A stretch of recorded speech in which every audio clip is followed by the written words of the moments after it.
Stop, drop.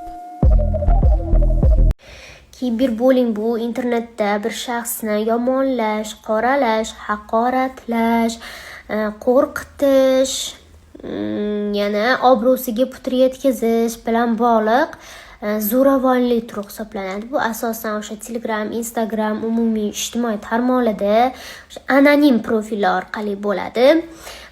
Bitta shaxs haqoratlaydi, ustidan kuladi.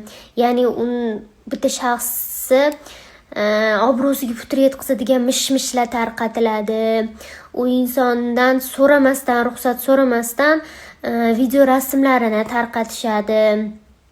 O'sha insonga moralni zarar yetkazish bu o'sha ijtimoiy tarmoqlar orqali kiberbullying hisoblanadi. Mana shu rasmlari tarqab ketib, o'zini shaxsiy ma'lumotlari tarqab ketib, internetda sharmanda bo'lib qolayotgan insonlar juda ham ko'p. Bu ularni miyasiga, psixikasiga juda ham yomon ta'sir qiladi. Bir xilgila ko'tara olmaydi bu narsani, bir xilgila ko'tara olmaydi. O'zini bir nima qilib qo'yganlari ham bor orasida. Juda ham ko'p bu narsa. Mana shu narsa juda ham ko'p uchrayapti. Ayniqsa yosh bolalarni, maktab o'quvchilarini, podrostkalarni, ya'ni balog'atga yetmagan o'tish davridagi yoshlarni bu narsa juda ham qiynayapti hozirgi momentda. Statistikaga qarasangiz ham hozir o'lim yosharib ketyapti. Ya'ni yoshlarning orasida o'lim juda ham ko'p. O'shani oldini olish maqsadida bitta ajoyib proyekt boshlangan. O'sha proyektni syomkasidaman. Keyingi storiesda batafsil gapirib beraman. Bilsanglar, voyaga yetmagan yosh bolalar, qizlar uydagilarga problemalarni aytmaydi. Ya'ni ayniqsa mana shunaqa bullyingga uchragan bo'lsa, menda ayb deb o'ylashadi deb har xil narsalarni o'ylab uydagilariga aytmaydi. Bir xilga ota-onalar to'g'ri tushunadi bu narsani.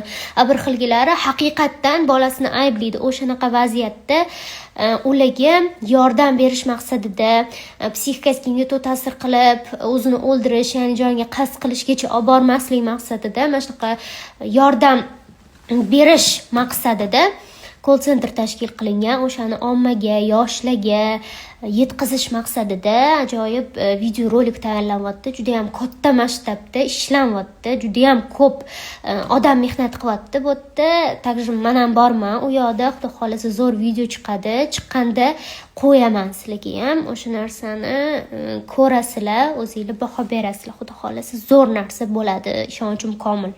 Bu proyekt kimnikiligini va syomka jarayonlaridan kadrlarni qo'yib bormoqchi edim. Ruxsat berishmadi. Hali ruxsat yo'q ekan. Video chiqqandan keyin syomka jarayonlari qanaqa bo'lgani, qanaqa kadrlar olingani, qancha odam ishlaganini qo'yaman. Ungacha sir saqlashimni aytishdi. Prosta sizlarga yetkazmoqchi bo'lgan narsam, biz nima haqda avommiz, imенно nimaga bag'ishlangan bu syomka, bu video rolik aslida nimaligini sizlarga prosta tushuntirish maqsadida bu istoriyalarni avomman. Prosta в курсе bo'linglar. Kiberbullyingga uchragan yaqinlaringlar bo'lsa agar, ular bilan dildan suhbatlashib, o'zini ichidagilarini aytishiga sharoit yaratib beringlar, maslahatim.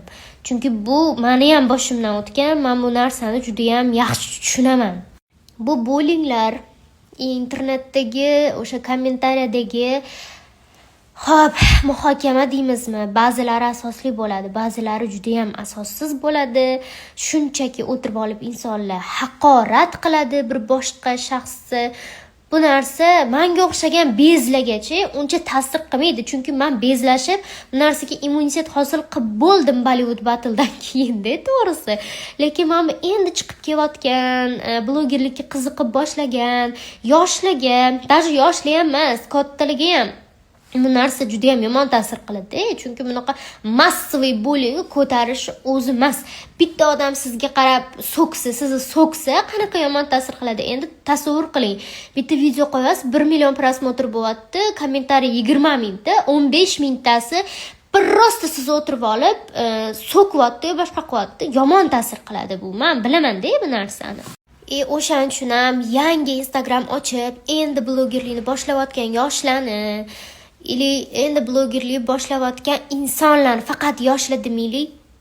Chunki faqat bu narsa yoshlarga tegishli emas, yosh kattalarni ham поддержка qilaylik. Yomon kommentariy yozmanglar. Yoqmasa o'tkazib yuboringlar. И все. Bu narsa butun boshli bitta insonning hayotini hal qilib yuborishi mumkin-da. Bir og'iz so'z butun boshli insonning hayotini hal qilib yuborishi mumkin. Ertaga Naryoga borganda siz o'sha inson o'zining joniga qasd qilishiga sababchi bo'lib qolgan odam bo'lib turmang. O'tda javob berishi og'ir bu narsani. Yoqmayaptimi? Kuzatmang. Yoqmayaptimi? Prosta o'tkazib yuboring. Sizning fikringiz so'ralmagan joyda fikringiz ham emas. Siz o'zingizning muhokamangizni bildirishga haqqingiz yo'q-da, bunda o'ylab qarasa. Prosta bullying qilmanglar, bir-biringlarni obsirать qilmanglar insonlar. Mani kadrga chaqirishyapti. Aytmoqchi bo'lganlarim shu edi sizlarga. Prosta mehr-oqibatli bo'linglar, bir-biringlarni dilinglarni og'ritmanglar. И все, boshqa qiyin narsa yo'q. Yoqmayaptimi? Kuzatmang. Hech narsa yozmang. Siz hech narsa yozmasangiz, sizni kimdir urushmaydi. Borib o'zingizni yaqinlaringizga soching. Begonaga emas, zahringizni sochib, sizni xarakteringizni ko'tarishga kimdir majbur emas. Sog' bo'linglar, salomat bo'linglar.